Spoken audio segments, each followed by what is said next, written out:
les hommes charnels et les hommes spirituels. Bien, mais un homme animal, c'est une personne qui ne craint pas Dieu. C'est une personne qui vit comme un animal. Il n'a égard pour personne. Il n'a compassion pour personne.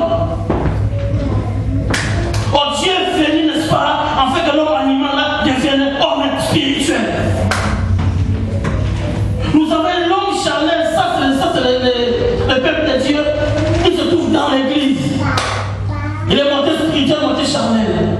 Une personne qui est montée charnelle, montée spirituelle, va engendrer l'orgueil, va engendrer une maladie qui ne plaît pas à Dieu, va engendrer l'égocentrie, va engendrer une vie impure. Pourquoi? Parce qu'il est moitié. Or, avec Dieu, on ne peut pas être moitié. Avec Dieu, tu dois être total.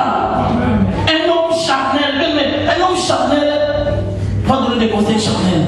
Or, la Bible nous dit, notre combat n'est pas charnel. Notre combat, c'est avec les principautés dans les lieux célestes. Or, si tu es charnel, dis-moi, comment veux-tu vaincre l'ennemi? Tu ne pourras pas vaincre parce qu'en toi, il y a encore cette sémence de soi charnel en toi qui ne peut pas quitter.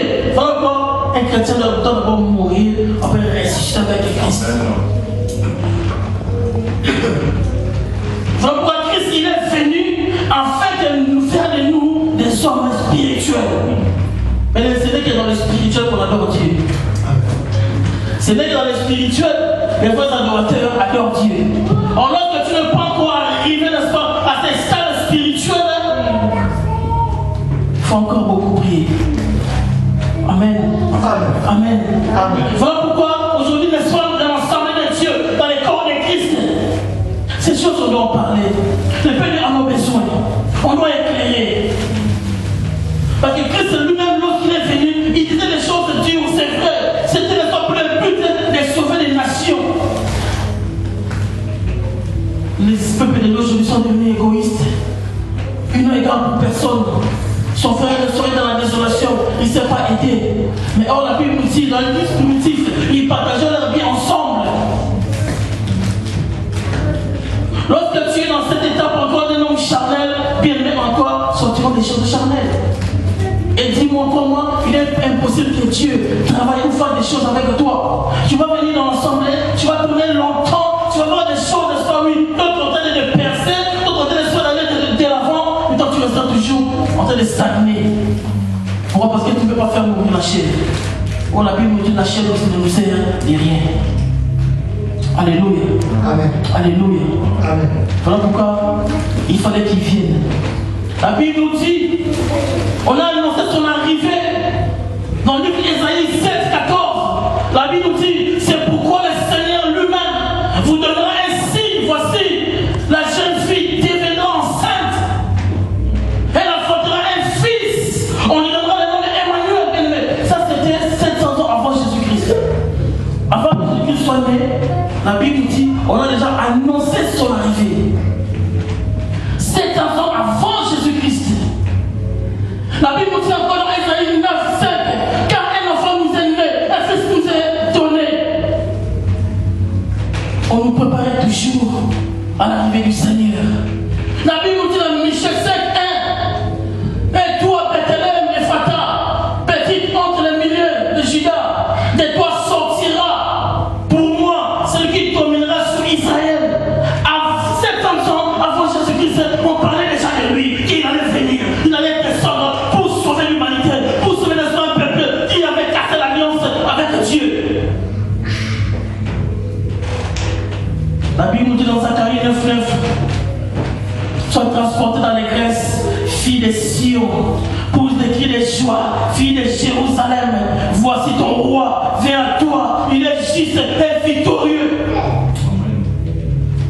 On est toujours entre 500 ans avant Jésus-Christ. Christ n'est pas encore né, mais les prophètes ont déjà parlé de lui. La prophétie a déjà prophétisé sur l'arrivée de Jésus-Christ. Pourquoi? Parce que l'alliance qui a été rompue dans les jardins d'Éden, Dieu a mis une autre solution. Dieu a vu, bien aimé, que l'homme c'est l'homme en image, ma ressemblance allait à la perte. Il dit, je dois changer les circonstances. Il a été trompé par l'ennemi. Voilà pourquoi, toi qui mets pied à l'église, toi qui crois en Jésus-Christ, c'est un chemin, n'est-ce pas, non-retour. C'est un chemin non-retour. Pourquoi? Parce qu'ils ne sont pas loin. Ils sont en train de rôder autour de toi. Les jours où viendront sur une porte d'entrée, ils rentreront. Il faudra un domaine dans ta vie, dans ta famille et dans ta maison.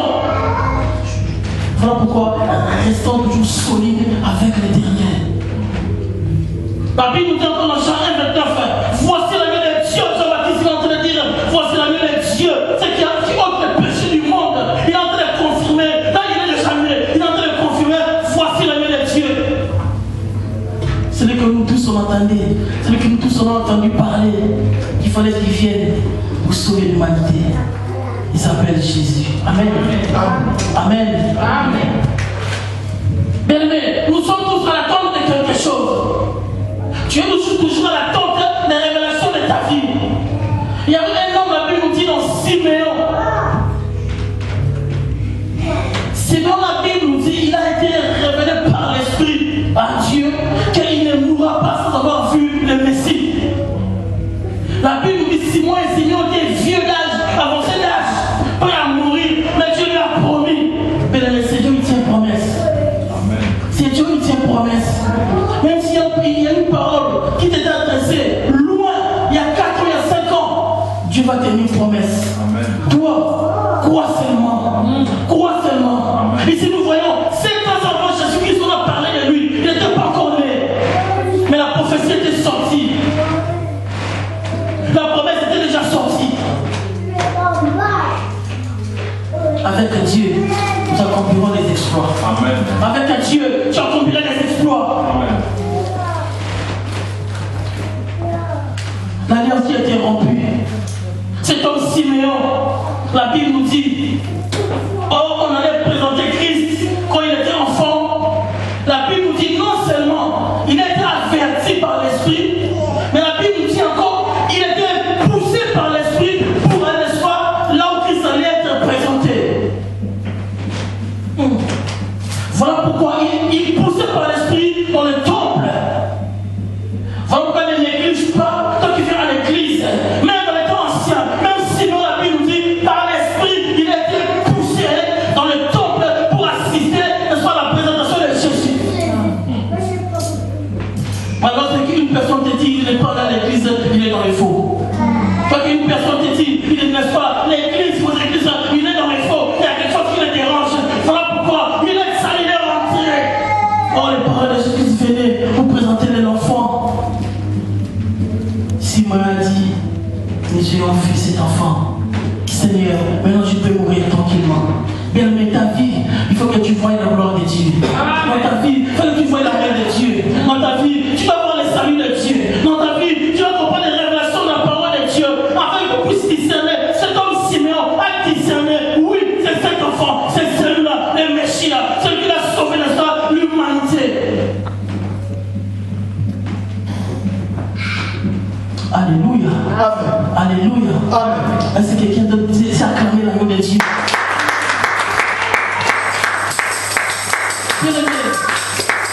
L'église c'est quoi? L'église c'est l'ensemble des gens qui sont mis à part pour gloire à venir.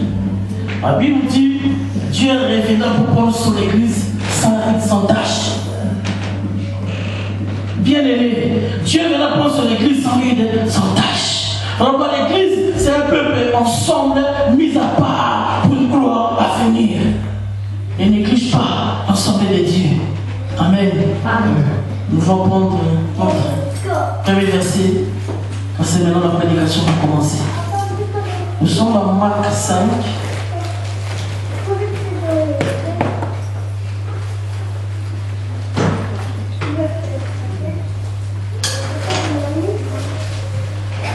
Marc 5, 1 à 19. Nous voulons comprendre réellement que Christ était descendu pour toi et moi. Christ était descendu pour les gens qui ne le connaissent pas. Christ est venu sur terre parce qu'il a vu qu'il était nécessaire pour toi de rentrer dans sa gloire.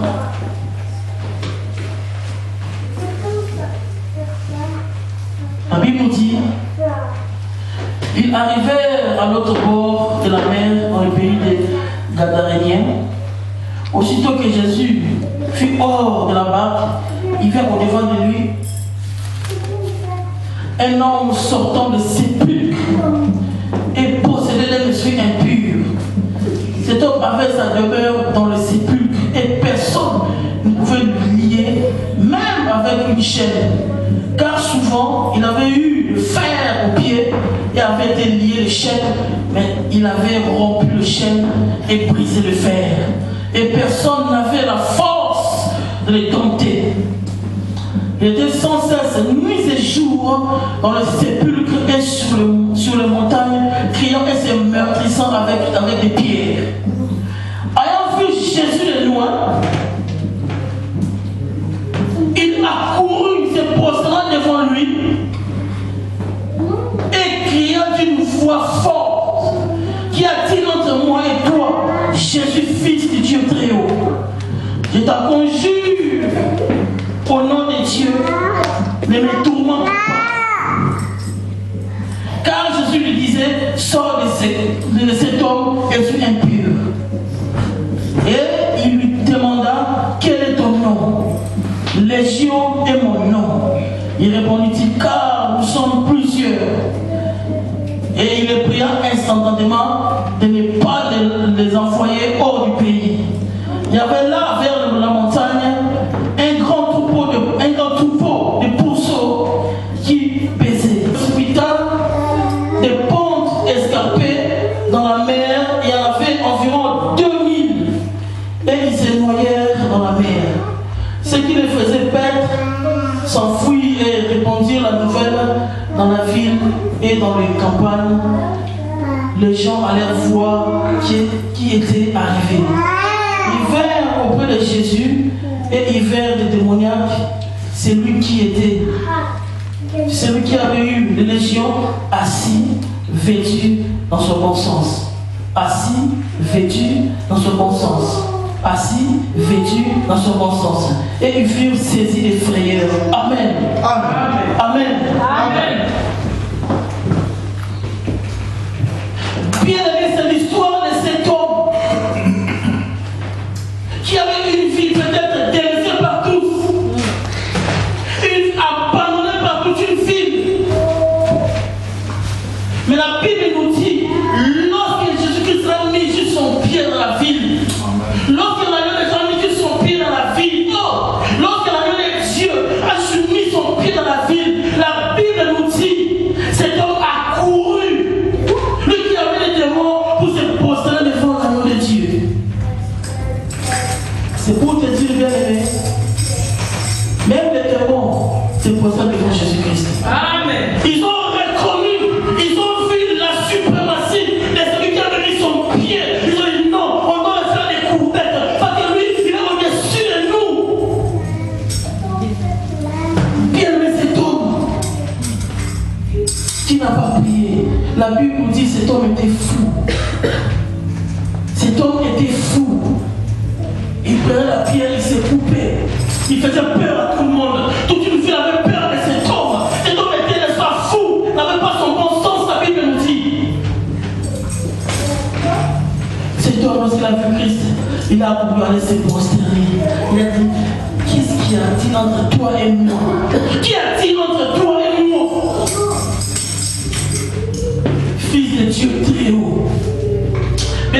Bien souvent, c'est nous les chrétiens, nous minimisons le nom de Jésus.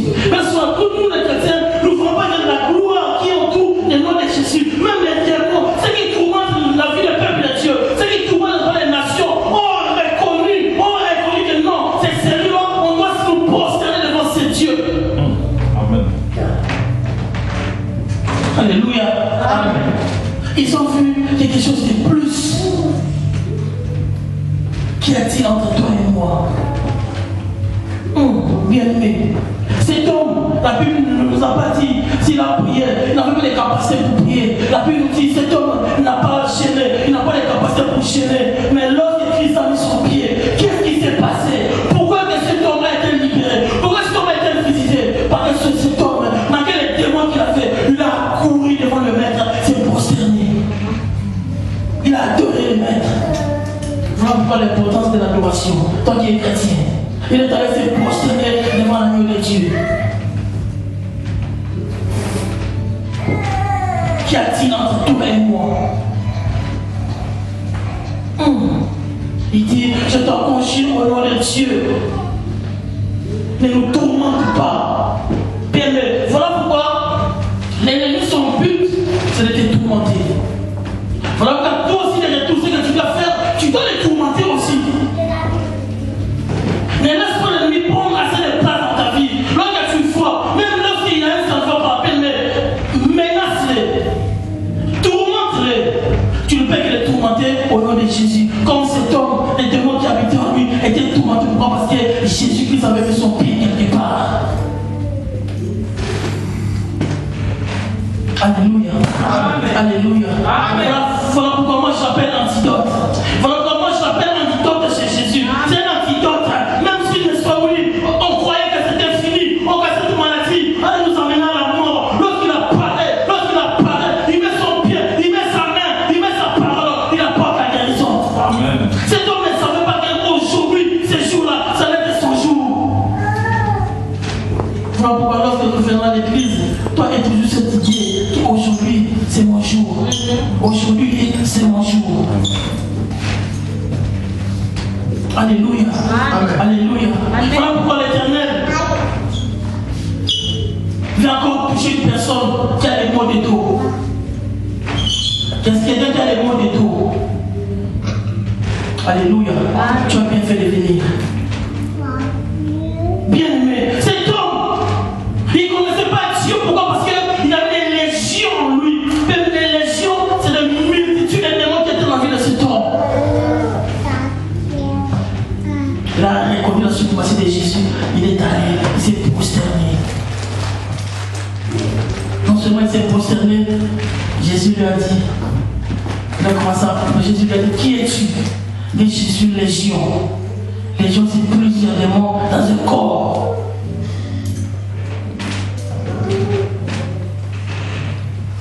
Alléluia.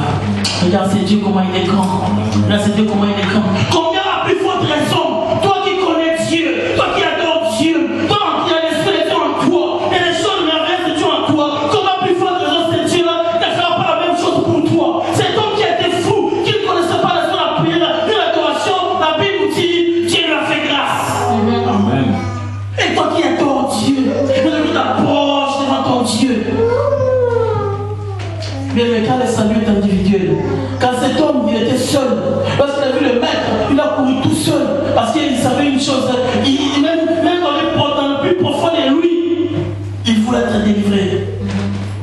Dans le plus profond de lui, parce qu'il n'était pas créé fou, il n'était pas créé avec les légions en lui, non, ils sont venus après. Voilà pourquoi, il dit pourquoi tu me tourmentes. Oui, nous devons tourmenter les esprits mauvais. Nous devons tourmenter les esprits méchants. Pourquoi? Parce qu'il n'y a plus de place dans notre vie pour les démons. Il n'y a plus de place dans notre vie pour l'instant des esprits impurs. Voilà pourquoi, bien aimé, lorsque nous sommes dans l'ensemble de Dieu, nous ne devons pas venir pour plaire aux autres, mais venir pour plaire à Dieu. C'est ça le problème aussi qui tourne autour de l'église de Dieu.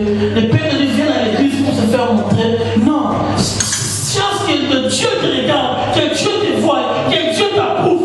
Moi je peux te regarder, moi je peux pas donner la vie. Moi je suis incapable de te donner l'esprit de souffle de vie. Mais celui que Dieu vient à la rencontre, qui est la parole de Dieu, toi cherche à plaire à ce Dieu.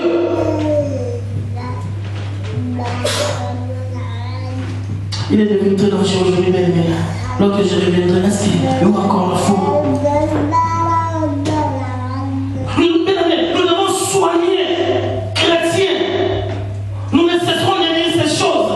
Ça fait partie de la sanctification. Notre tenue vestimentaire dans le Seigneur doit être correcte. Parce que ça attire des démons dans la vie du peuple de Dieu. Moi je connais des sœurs, tellement qu'elles mangent le ventre au-dessus, on va sur le ventre. Et les démons qui marchent, les maris de nous qui marchent, pénètrent facilement. Parce que tu ouvres la porte. Après, ça va demander encore beaucoup de délivrance. On peut encore éviter ces choses. Amen. Pendant que notre tenue vestimentaire, lorsqu'on vient devant Dieu, tu ne veux pas devant un homme, tu ne veux pas devant un pasteur, non. Tu ne veux pas devant une soeur, mais tu veux devant l'agneau de Dieu. Craignons Dieu. Aimons Dieu. l'amour de Dieu consiste à connaître toi le seul vrai Dieu. L'amour de Dieu consiste à connaître toi le seul vrai Dieu. Et Dieu te poussera jour après jour à avoir une vie qui te plaît.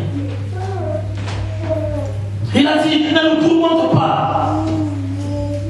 Il dit, voici ces pourceaux qui étaient à son nombre de 2000. Là que nous puissions entrer même dans ces animaux. Là que nous puissions entrer dans ces animaux. Jésus-Christ ordonna à ces démons de rentrer dans le pourceau. Ils étaient à 2000. Ils étaient à nombre à 2000. Imaginez-vous, il y avait combien de démons dans la vie de cet homme? Il y avait 2000 pourceaux. 2000. Une personne qui vit avec 2000 démons en elle. Ta vie ne peut pas progresser. Il dit, laisse-nous rentrer, n'est-ce pas, dans les pourceaux. Les gens voyaient dans le pourceau. Parce qu'ils savaient qu'elle allait précipiter, n'est-ce pas, pour aller tomber, n'est-ce pas, dans l'eau. Laisse-moi te dire une chose. Lorsque Christ sera précipité dans l'eau, les pourceaux étaient morts, oui c'est vrai, mais les démons n'étaient pas morts. Ils sont sortis, commencent à errer encore pour chercher où ils allaient entrer. Parce que les démons ne meurent pas parce que tu les jettes dans l'eau. Les démons ne meurent pas parce que tu mets des piments. Les démons ne meurent pas parce que tu les jettes, je ne sais pas moi, de l'eau. Mais les démons, n'est-ce pas, lorsque tu as la parole de Dieu, tu as Christ en toi, il s'éloigne de toi. La Bible nous dit, résistez, il s'enfuira loin de vous. Ils sont rentrés dans l'eau. La Bible nous dit, cet homme qui était rempli de démons, les propriétaires de pourceaux sont allés donner le soir le message aux autres. Cet homme que nous craignons, cet homme qui avait les jadis, qui était le soir rempli de démons, cet homme avait dû faire sa délivrance. Mais au lieu d'abord qu'ils viennent voir leur troupeau, ils sont au cheval aller voir cet homme qui avait été guéri. Quand tu viens à l'église, toi qui connais Christ, ils iront d'abord voir certainement si ta repentance est sincère. Donc ils craignent Dieu, donc ils aiment le Seigneur. Ils iront d'abord voir réellement si tu es vraiment guéri, si c'est Jésus que nous prêchons a la capacité de les guérir. Pourquoi ils viendront, ils iront, ils demanderont des comptes. Est-ce que seulement cette personne a reçu Christ? Nous sommes allés en courant pour voir cet homme. Qu'est-ce que la Bible nous dit? La Bible nous dit, ils ont trouvé cet homme assis dans son bon sens. Amen. Amen. La Bible nous dit, ils ont trouvé cet homme assis, vêtu et dans ses bons sens. Voilà pourquoi un chrétien bien aimé, cela ne dépend pas de combien de temps tu as fait dans l'église. Christ, il veut te voir assis. Lorsque nous prenons de l'assiette assis, c'est la stabilité. Tu as besoin de la stabilité. Nous avons besoin de la stabilité. Or, lorsque cet homme a été libéré, délivré, la Bible nous dit il reste dans une position où il était assis. Oh, la stabilité est rentrée en lui. La stabilité est rentrée dans sa vie de cet homme.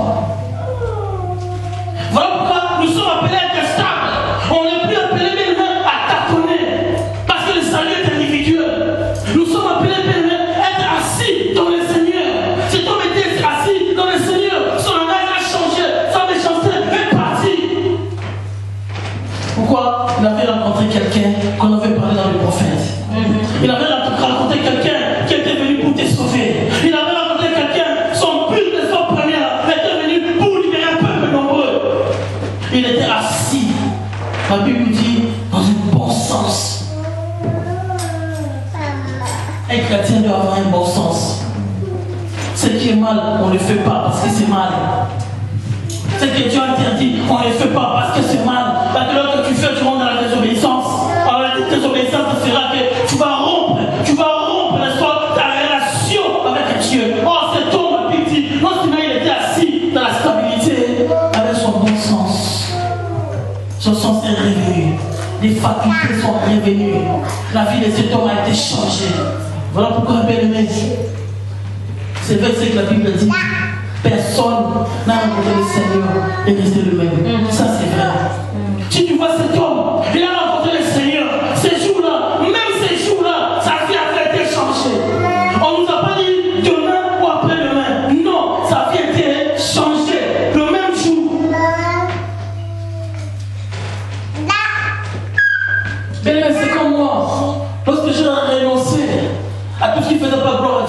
c'était un injure.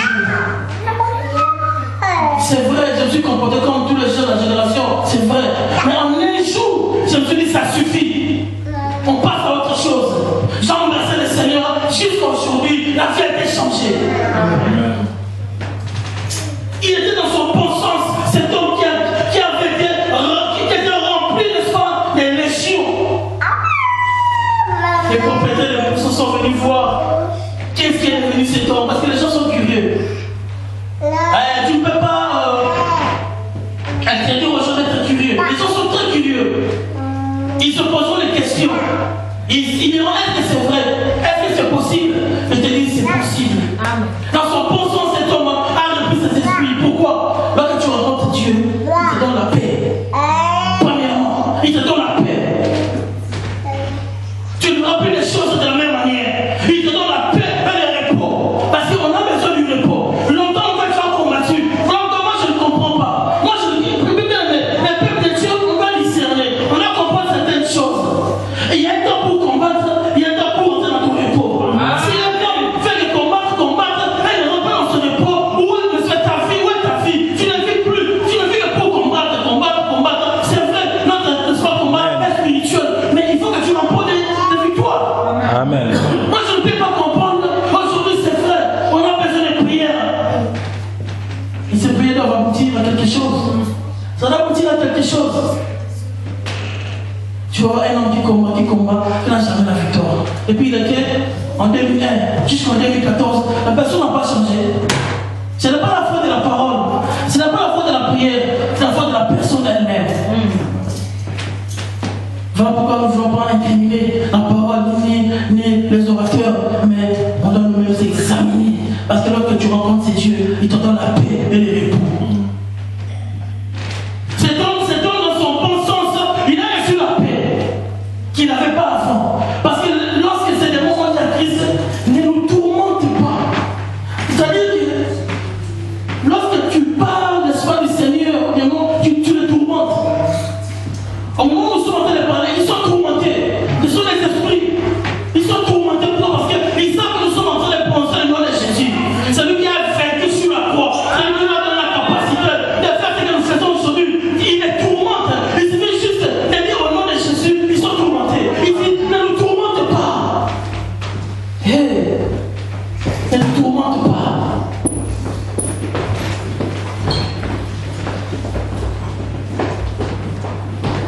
Voilà, je ne t'apprends pas parce que l'ennemi veut que tu sois dans cette situation où tu pleures, où tu ne trouves pas d'issue, où tu ne trouves pas de solution.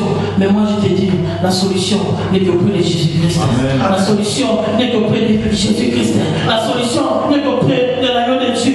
Lorsque tu pries à ce Dieu, lorsque tu es fidèle à ce Dieu ne t'abandonnera jamais. C'est comme on a dit, tu as fait ton histoire avec ton Dieu. Tu as fait ton histoire avec Dieu. Parce que lorsque tu pries, lorsque tu adores Dieu, Dieu regarde cette histoire.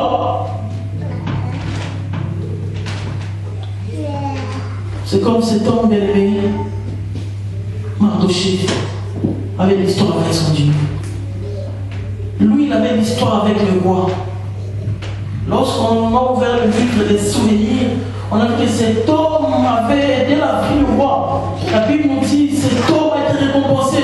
Mais la Bible nous dit, lorsqu'il a aidé le roi, ce n'était pas le même jour, mais des années plus tard, cet homme a été récompensé.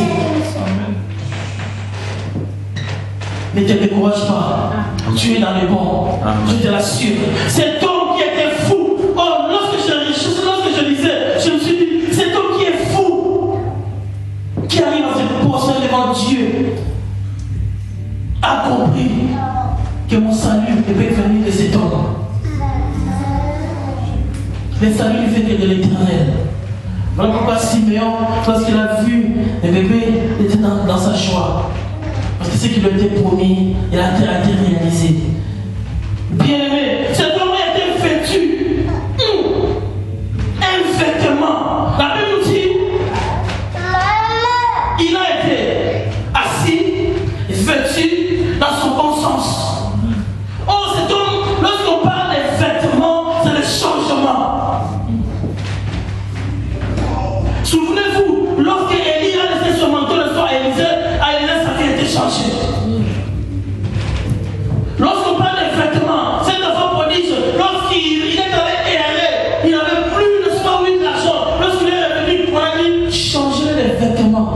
Les vêtements doivent être changés. Le changement. Un chrétien né de nouveau. Il faut un changement doit opérer dans ta vie. Amen. Lorsque les changements n'arrivent pas dans ta vie, ce n'est pas Dieu. Tu fermes encore ton cœur à Dieu. Voilà pourquoi aujourd'hui, il est important que les changements entrent dans notre vie. Pour que nous puissions jouir de notre bénédiction. Avant même que tu sois né, le Seigneur te connaissait. Le Seigneur t'avait établi. Le Seigneur, n'est-ce pas, t'avait déjà donné un nom. Il te connaissait. Il t'avait aimé. Voilà pourquoi lorsqu'ils ont désobéi, il a fait l'amour qu'il a pour ses enfants. L'amour qu'il a sur son peuple nombreux. Il a dit non, je dois descendre tout seul. Je dois descendre tout seul, n'est-ce pas, dans la vie de cet homme qui était fou. Pour donner la vie.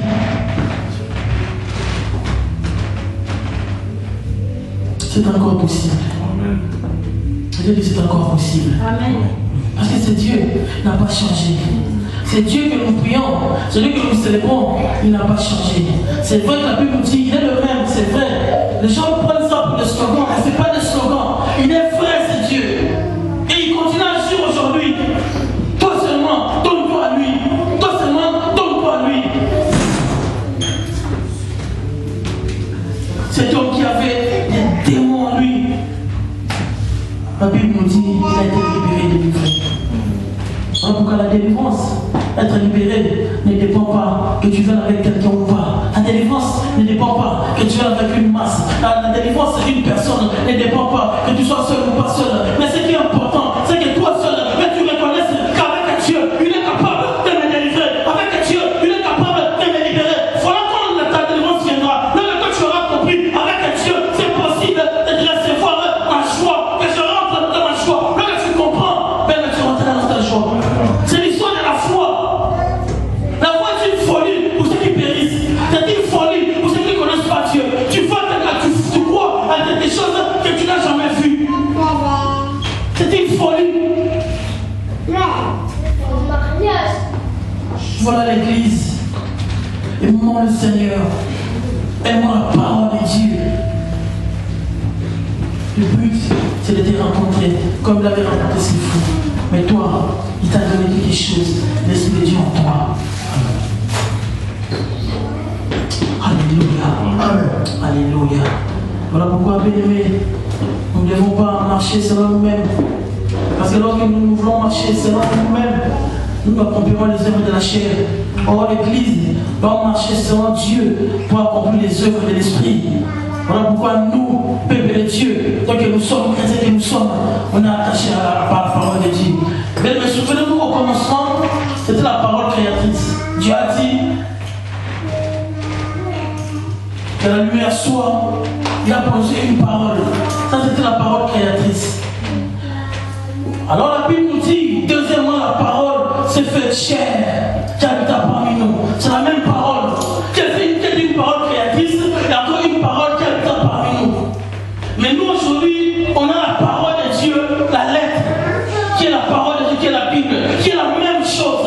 Mais il suffit seulement que ça devienne esprit et vie. Alors tu rentreras dans ta révélation. Alléluia. Amen. Alléluia. Amen. Donc pourquoi nous n'allons pas cesser de nous décourager, nous allons foncer, aller de l'avant, parce que notre victoire, notre salut dépend de Dieu. Notre salut dépend de Dieu.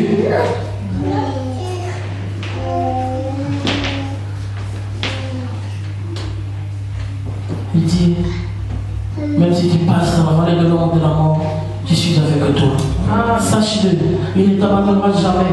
Sache-le, toi qui es né de Dieu, toi qui fais partie de la famille de Dieu, il ne t'abandonnera jamais. Même si, Seigneur, bien-aimé, quelque chose arrive, je te dis, il est notre vaccin. Il est notre vaccin.